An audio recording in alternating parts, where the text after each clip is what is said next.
வணக்கம், welcome back to chef Dina's kitchen. இன்றைக்கி நம்ம கிச்சனில் பார்க்க போகிறது தவா எக் மசாலா.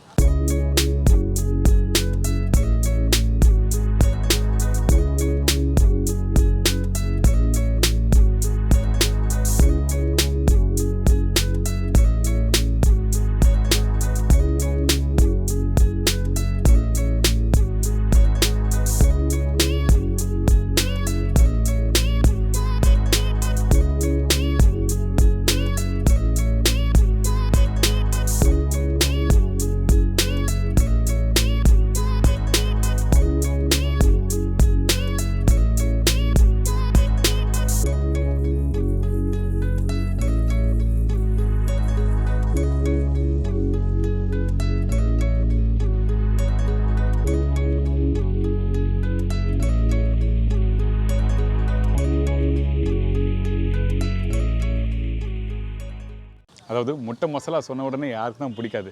அந்த முட்டை மசாலா எப்படி ஒரு டேஸ்டியாக சூப்பராக பண்ணலாம் அப்படின்னு சொல்லிட்டு தான் பார்க்க போகிறோம். இந்த ப்ரிப்பரேஷன் வந்து ஆக்சுவலாக நார்த் இந்தியன் ஸ்டைலில் பண்ண போகிறோம். ஆனால் நம்மளுக்கு பிடிச்ச மாதிரி தான் டேஸ்ட்டு, கவலைப்படாதீங்க.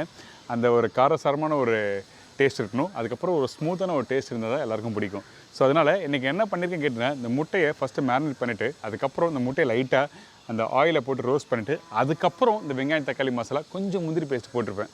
இந்த முந்திரி பேஸ்ட் எதுக்காக போட்டிருக்கேன்னா, அந்த காரத்தை பேலன்ஸ் பண்ணோம், அதே டைமில் ஒரு ஸ்மூத்தான ஒரு டெக்ஸ்சர் கொடுக்கும். நான் நிறைய ப்ரிப்பரேஷன் வந்து ஒன்று தேங்காய் அப்படின்னா முந்திரி பேஸ்ட்டு போடுவேன். முந்திரி பேஸ்ட்டு யூஸ் பண்ணுற இடத்துல கண்டிப்பாக அந்த ஒரு ஸ்மூத் டேஸ்ட் உங்களுக்கு கொடுக்கும். நீங்கள் வீட்டில் ட்ரை பண்ணி பாருங்கள், உங்களுக்கு கண்டிப்பாக இந்த ஒரு எக்ஸ்பீரியன்ஸ் கிடைக்கும். இப்போ இந்த டிஷ்ஷை எப்படி பண்ணுறது பார்ப்போம். அதுக்கு முன்னாடி தேவையான பொருட்கள் பார்த்தலாமா?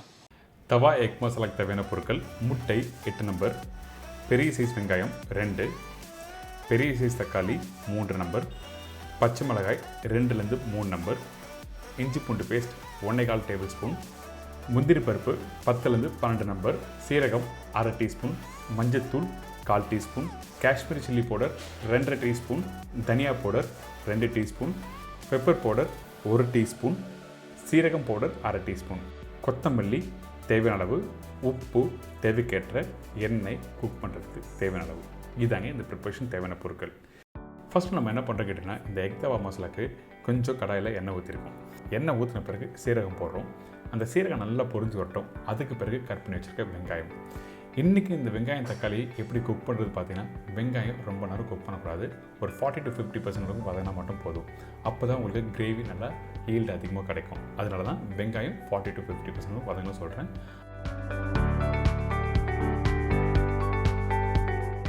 அதுக்கு பிறகு பச்சை மிளகாய், இஞ்சி பூண்டு பேஸ்ட் 2த்தையும் போட்டு நல்லா மிக்ஸ் பண்ணி வதக்குங்க.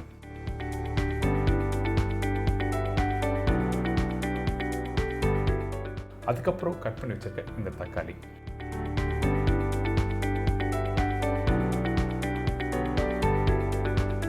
இந்த தக்காளி கொஞ்சம் வதங்குற டைமில் உப்பு தேவையான அளவுக்கு, அதுக்கு பிறகு மஞ்சத்தூள்,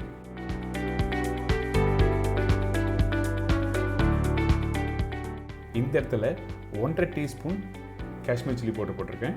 மீதி சில்லி பவுடர் முட்டையோட மிக்ஸ் பண்ணுறதுக்கு, அதாவது முட்டையோட மேரினேஷன் பண்ணுறதுக்காக அந்த இடத்துல யூஸ் பண்ணியிருக்கோம். அதே மாதிரி தான் தனியா பவுடர். இதெல்லாம் போட்ட பிறகு அந்த எண்ணெயிலே நல்லா வதக்குங்க. எடுத்த உடனே தண்ணி ஊற்றக்கூடாது. அந்த வெங்காயம் தக்காளி எந்த அளவுக்கு நல்லா வதங்கி வருதோ அந்த அளவுக்கு மசாலா கெட்டியான ஒரு டெக்ஸ்சர் கொடுக்கும். அதுக்கு பிறகு அரைச்சி வச்சுருக்க முந்திரி பேஸ்ட், வேக வைக்காத முந்திரி பேஸ்ட்டை இதில் யூஸ் பண்ணியிருக்கோம். அதனால் குக் பண்ணுறதுக்கு டைம் எடுக்கும். குறைஞ்சபட்சம் ஒரு 20லேருந்து 25 நிமிஷம் டைம் எடுக்கும்.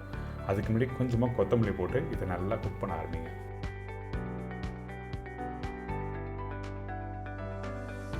வேணும்னா கொஞ்சமாக தண்ணி ஊற்றி குக் பண்ணலாம். அதனால் இந்த மசாலா வேகட்டும். அடுத்தது நம்ம என்ன பண்ண போகிறோம் கேட்டிங்கன்னா, இந்த முட்டையை மேரினேட் பண்ண போகிறோம். அதாவது ஒரு சின்ன பவுலில் எண்ணெய் கொஞ்சமாக போடுறோம். காஷ்மீரி சில்லி பவுடர், தனியா பவுடர், மஞ்சத்தூள், உப்பு, மிளகு பவுடர், கொத்தமல்லி. பேசிக்கான மசாலா தான் நம்ம வீட்டில் இருக்கும். இதெல்லாம் போட்ட பிறகு வேக வச்ச முட்டையை ஜஸ்ட்டு ஸ்லைஸ் பண்ணுங்கள். இந்த மாதிரி ரொம்ப 1/2 கட் பண்ண வேண்டியதெல்லாம் இல்லை.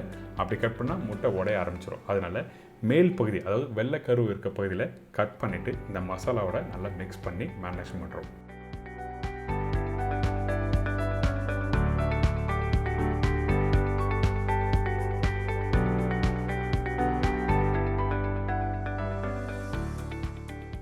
பார்த்தீங்களா, இந்த மாதிரி மிக்ஸ் பண்ணி எடுத்துடுங்க. இதுக்கப்புறம் இந்த முட்டையை வந்து நம்ம குக் பண்ண போகிறோம். அதுக்கு முன்னாடி இந்த மசாலா ரெடி ஆகிடுச்சு செக் பண்ணலாம். இப்போ திருப்பியும் தண்ணி வேணும், கொஞ்சமாக தண்ணி ஊற்றி குக் பண்ணால் இந்த மாதிரி கெட்டியான டெக்ஸ்டர் வந்திருக்கும். மசாலா நல்லா பச்சை வாசனை போயிருக்கணும். அதே டைமில் நல்லா கெட்டியாக இந்த மாதிரி வந்த பிறகு தான் அடுத்த ஸ்டேஜ் நம்ம போகிறோம். இந்த மசாலா ரெடி ஆகிடுச்சா? ரெடியான பிறகு இன்னொரு பவுலில் மாற்றி வச்சிடலாம்.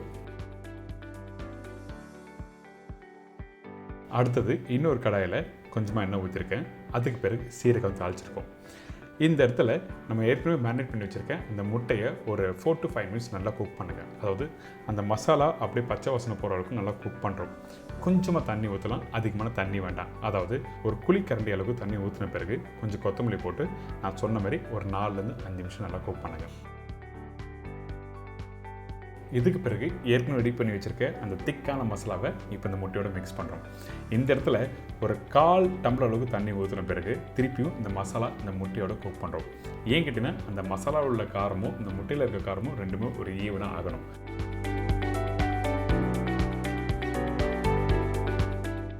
நல்லா மிக்ஸ் பண்ணிவிட்டு அதுக்கப்புறம் ஃபைனலாக கொஞ்சம் கொத்தமல்லி, மிளகு பவுடர்.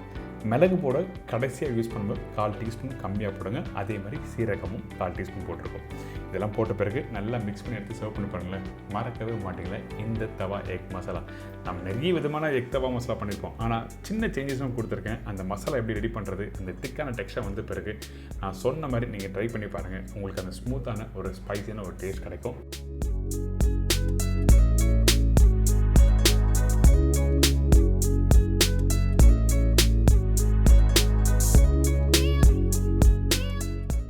கண்டிப்பாக உங்கள் எல்லாருக்கும் பிடிச்சிருக்குன்னு நினைக்கிறேன் இந்த தவா எக் மசாலா. இதே மாதிரி நாளைக்கு இன்னும் ஒரு சூப்பர் டிஷ்ஷை சந்திக்கிறேன். நன்றி, வணக்கம். See you, bye bye, take care.